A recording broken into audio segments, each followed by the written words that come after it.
நம்முடைய திரு ஜேவிசி ஸ்ரீராம் அவர்கள் இணைந்திருக்கார். திரு ஜேவிசி, வட இந்தியாவை காட்டிலும் தமிழ்நாட்டில் அதிக ஃபோக்கஸ் பண்ணுவதற்கு பின்னணி இல்லாமல் இருக்குமா? எல்லாத்துக்கும் முக்கியத்துவம் கொடுக்குறோம் அப்படின்னு சொன்னாலும் கூட.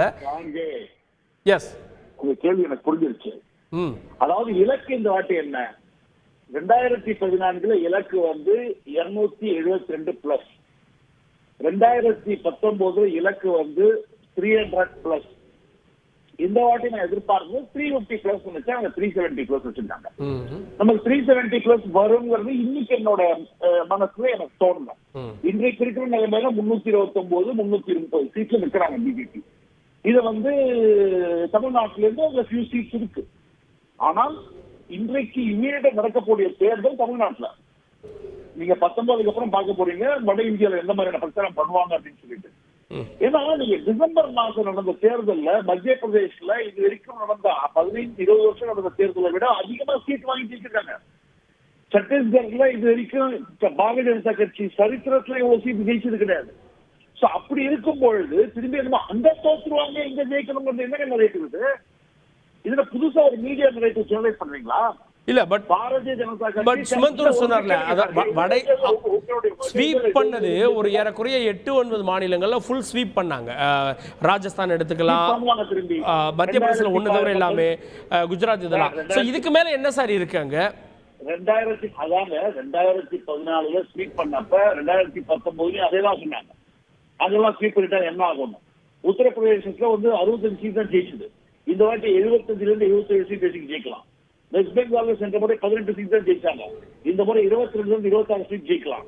அதெல்லாம் பார்க்கணும்ல நீங்க. சோ இங்க வர காரணம், நீங்க பிரச்சாரம் செய்ய வேண்டிய காரணம், அங்க வட இந்தியாவில வெற்றி உறுதி. தென்னிந்தியாவிலிருந்து வந்தாதான் அவருடைய இலக்கான 370 அதை நோக்கி சொல்லக்கூடிய. என்ன பொறுத்த மட்டும் இன்னைக்கு இருக்கிற நிலைமையில 329 to 332 is what my calculation is. So அதனால இந்த நிறைய கிலோ மாசுங்க. அதாவது இந்தியாவிலேயே ஒரு பிரைமரி சேஞ்ச கொண்டு வரணும்னா ஒரு மேசிவ் மெஜாரிட்டி வேணும் அப்படிங்கிறது தான் திரு நரேந்திர மோடி அவர்களுடைய எண்ணம். அந்த எண்ணத்தை செயல்படுத்த வேண்டும் என்றால் தமிழகத்தில் இருந்தும் பல எம்பிக்கள் வேண்டும் என்று அவர்கள் நினைக்கிறார்கள். அது 2ஆக இருக்கலாம், 5ஆக இருக்கலாம், ஏன் டபுள் டிஜிட்டாவும் இருக்கலாம். அவங்க நினைக்கிறது. நம்மளை பொறுத்த மட்டும் இன்னைக்கு வாக்கு வங்கி அதிகமா இருக்கு. ஏன்னா முதல்ல நோட்டா கட்சின்னாங்க, அப்புறம் 5% கட்சின்னாங்க, இப்ப டபுள் டிஜிட் கட்சின்றாங்க. டபுள் டிஜிட் ஆனா பண்றாங்க. அதுக்கப்புறம் இப்ப நான் சொல்றேன் டபுள் டிஜிட் ஒரு சீட்டு கன்வெர்ட் ஆகும். ஓகே, அதுக்கப்புறம் தெரியாது நமக்கு. நான் இன்னி வரைக்கும் நான் சொல்ல டபுள் டிஜிட் சீட் பொருள் நான் இன்னி வரைக்கும் சொல்லல. என்ன பொறுத்த single digit seat double digit vote percentage தான் சொல்றேன். என்டிஏ பொறுத்த மட்டும் என்ன பொறுத்த மட்டும் 2014 தேசிய ஜனநாயக கூட்டணி 18.5% வாங்கினாங்க. இந்த முறை 20% மேல் வாங்குவார்கள்.